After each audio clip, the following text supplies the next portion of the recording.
time to pasta Mike. Do you say pass the mic? It's not my best pasta pun, but it's something different. But we are excited, though, to talk a lot about flavor with Love Pasta, one of the dozens of businesses participating in Jackson's Restaurant Week. So joining me right now is one of the two dynamic duo that owns Love Pasta. We have Ridge joining us. Welcome. Thanks for having me. Appreciate it. We're excited. It's an honor. I'm stoked. Yeah, well, we're thankful because you brought some wonderful smelling food right here in studio. But you and your wife started this restaurant, and I bring that up because I feel like your love story is kind of key when it comes to Love Pasta. So how did your love eventually inspire the restaurant? Met working together on the Strip in Vegas. I'm a recent grad of, well, not recent, but from Siena Heights. We always wanted to be out here, and so we both knew we had a love for pasta. We wanted to do something that was done really well, handmade, and would taste delicious. And that's what we were able to try to construct here in Jackson in the last couple of years. Yeah, and you clearly are doing it well as we're getting a close-up at just some of your dishes. But yeah, you handcraft your pasta. So walk us through how much work and prep goes into that process. Yeah, that's a lot more than even the hours we're open. All the pastas hand extruded, so we do rigatoni, spaghetti, fettuccine. All the pastas handmade. The sauces are all scratched, so we make our own marinara from hand squeezed San Marzano tomatoes. We do our own bolognese. We do our own pesto. We make our fettuccine Alfredo to order. What else am I forgetting?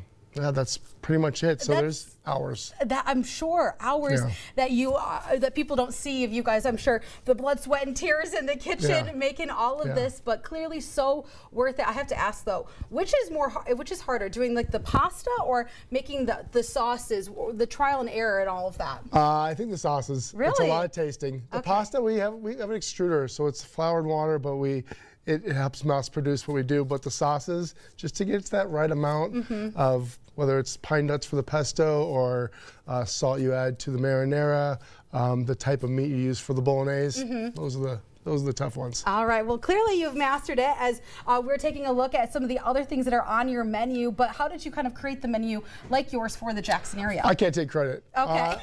The wife is the king here. She's done it all, hands down. Okay. Her brain, her mind, we piggybacked off each other, and we just trial and error. We want to do something that was really warming, heartfelt, comfort food. Pasta's good, it's communal, it's a really good dish. So from the casarache, the light garlic cream, the bolognese that we have here is probably one of our signature dishes. It's a 4-hour cook. Everything on that plate is made by hand. Yes, okay, so that's what I was going to ask, what you brought us for here today. So this is one of the fan favorites. You said 4 hours? Yeah, the rigatoni bolognese. The rigatoni we make by hand. The bolognese is a 2-hour cook between the beef and the pork with mirepoix and San Marzanos. Oh my gosh. The meatballs next to it, those are hand-rolled beef and pork meatballs with 2 types of cheese. You've got the house-made marinara on top. And then over here is our caprese salad. It's a riff on that.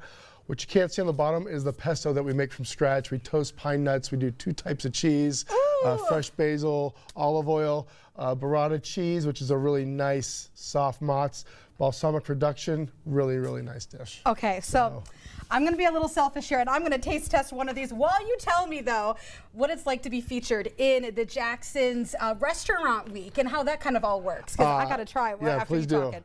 Very fortunate. We're stoked to be part of that community. We've wanted to be there for a while, and we moved out in 2020 to finally be able to open something where we're doing everything by hand, a lot of scratch, very fresh. It's a real privilege. We really like it, and there's so many hardworking people in that food community there. So it's really nice just to be included in that whole sentence and be a part of the Restaurant Week. Yes, exactly. Well, I can already tell you this pasta or this pesto is amazing with the fresh tomatoes. Okay, I'm going to continue to eat this into the commercial break, but remember, you can visit Love Pasta not just during Restaurant Week, but year round, of course.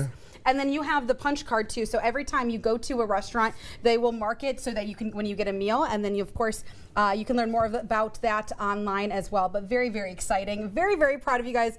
And you know, with food, it's all about like eating with each other. And you mentioned community, and this food is very communal. So we definitely want to stop on here for sure during the winter time when it starts getting cold. 7 days a week we're open. Come on in. There you go. Well, you should be very proud. So thank you. Thank you so much. Oh my gosh, I'm going to dive right into this in the commercial break. But in the meantime,